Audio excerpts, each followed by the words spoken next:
Hey guys, we're at that time of the year now where I'm going to be basically going over the best of 2018, the worst of 2018. But what we're going to really focus on in this video in particular is basically what I like to call a number 11 list. What I do every year is not only do I provide a best of the year like everybody else does and a worst of the year like everybody else does, but I also provide something called a number 11 list. So rather than just mentioning a couple of honorable mentions in my top 10 video, what I like to do is kind of go over a list of films that didn't quite make the top 10, but I really liked them a lot over the course of the film year. So these are films in 2018 that were released within the year that I really enjoyed. Some of them were even in the top 10 list for quite a while into the year, but by the end of the year, by the time I kind of looked over everything and really kind of decided what my top 10 best of the year was, these are the films that unfortunately didn't quite make the list, but I really enjoyed them, and I'm here to tell you in this video to go out and see these films. And here are these films that I liked throughout 2018, but they didn't quite make my top 10 best of the year list. So let me go over some of these and just kind of briefly go over why I really like the film, but why they didn't really make my top 10 list for best of the year. So at first, at number one, guys, we have Isle of Dogs, a really good Wes Anderson film.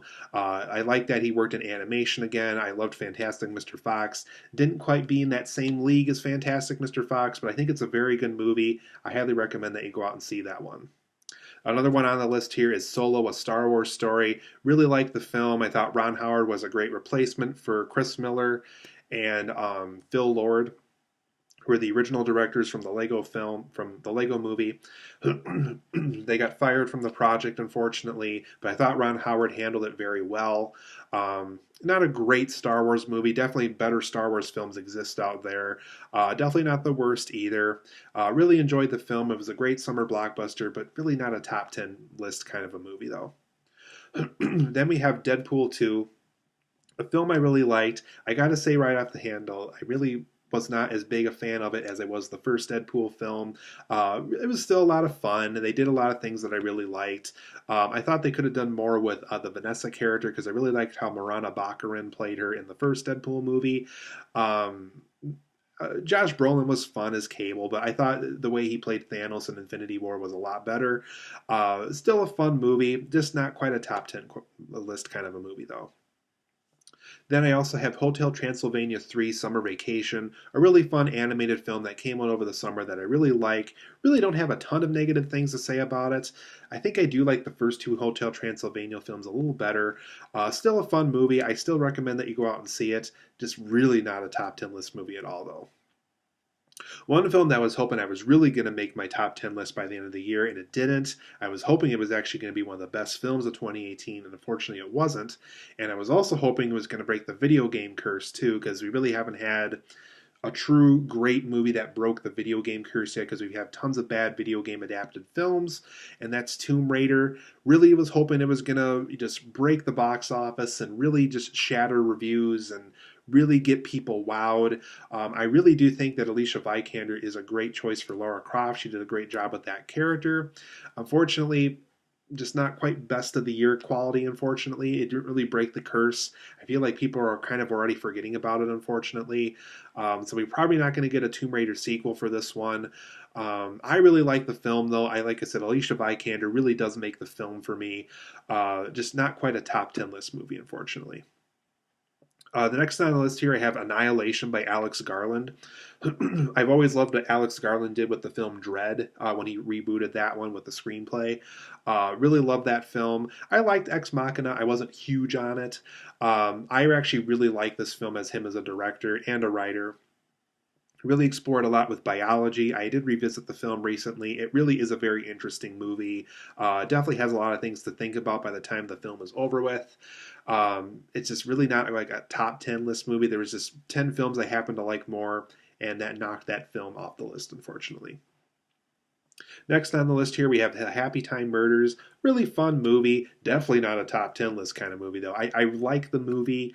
It was great to see Brian Henson direct a film again. Great to see kind of more puppeteering in film again. Great to kind of see it for an R-rated audience. Definitely not a top 10 list movie, though, but I do recommend that you go out and see it if you are intrigued by it. Next on the list, kind of like Happy Time Murders, we have The Meg. Really like the film. I love shark films. Definitely nice homages to the Jaws movies. Fun little summer movie. Definitely nothing amazing though. So I do like The Meg, and I recommend that you go out and see that one. Next, we have Ant-Man and the Wasp. This was actually on my top 10 list for a while, and it did get bumped off after a while after we reached like the Christmas season movies and stuff. Probably definitely more so the Thanksgiving releases. We had a really good in the month of November this year, I thought. But Ant-Man and the Wasp, really liked the movie. Really great continuation. For those who remember, I wasn't big on the first Ant-Man film, so I thought this was a huge improvement to the first one. They definitely had like the same director back and a lot of the same people back again. A lot of the problems I had with the first Ant-Man I thought were improved with this one, so huge thumbs up for me. Ant-Man and the Wasp is a great film, just not really a top 10 list film, unfortunately. Next up, we have The Equalizer 2. I love the first Equalizer film. I really liked this one. Definitely didn't wow me as much as the first film did, but I do recommend that you go out and check that one out. Next, we have Won't You Be My Neighbor, a really good documentary about Fred Rogers. And I was actually on my top 10 list for a while. Some people are probably going to be shocked that it didn't make it on there because I really did like the film when it really came out. A lot of people were talking about it and talked how it kind of changed their life and stuff like that. I really think Fred Rogers is an incredible human being. They made a great documentary about him. For me personally, it didn't impact me as maybe as other people did. There was 10 films that I am going to go over on my best of the year list that did impact me a little bit more than this movie did, but I do highly recommend that you go out and check that one out. Next, we have Goosebumps 2 Haunted Halloween, a fun sequel to the first Goosebumps film. I actually really like that first Goosebumps film a lot. The director of that first one is going to be directing Detective Pikachu later in 2019. Hopefully, that's a great film. I really like the sequel.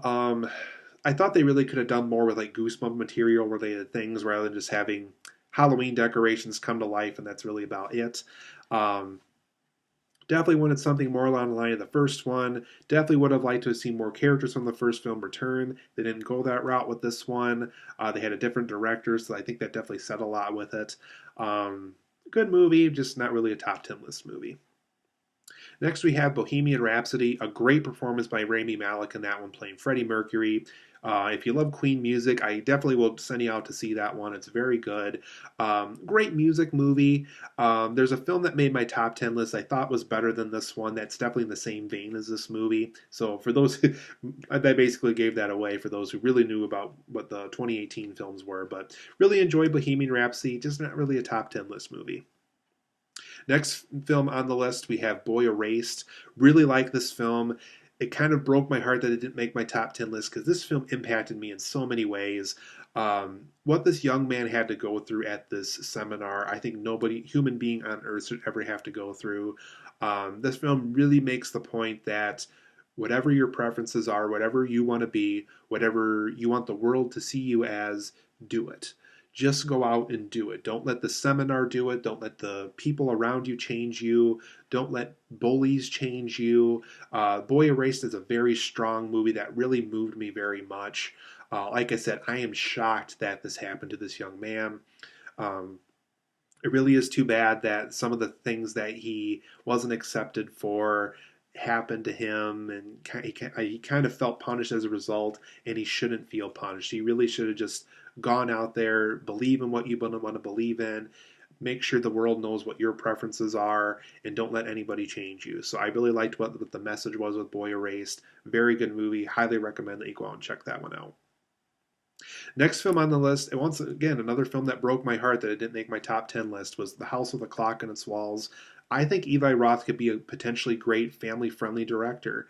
I think a project like this really helped him. He really needed a good hit after a while after making a long string of garbage, really. He unfortunately didn't direct The Meg, which he really wanted to do for a while. Wasn't able to get the dark direction that he wanted with that one. I think this is a fun movie. I'm glad he chose this project over The Meg. I think it's a better film. Like I said, it almost made my top 10 list, but didn't quite make it. If Eli Roth makes more family friendly films, I am totally down for it. I had a blast watching this movie. Didn't make my top 10 list, almost did. A couple of films bumped it off, but I highly recommend you go and check that one out. I'm hopefully going to own that one in the near future because it's a very good movie. Next on the list, we have The Old Man and the Gun. It's said to be Robert Redford's last film as an actor. He said he's still probably going to be involved as a producer and a director for other films in the near future, but as far as him acting, I think he is done acting in films now. And it's a way to go. I think it was a great movie, a great performance from him. There's even scenes in it that kind of homage earlier roles that he had. Um, I really like the movie. I highly recommend you go check that one out, Old Man and the Gun. Next on the list, I am a huge Rocky fan, so it's very appropriate that I bring this one up. Creed 2 is on the list here. I really like this movie a lot.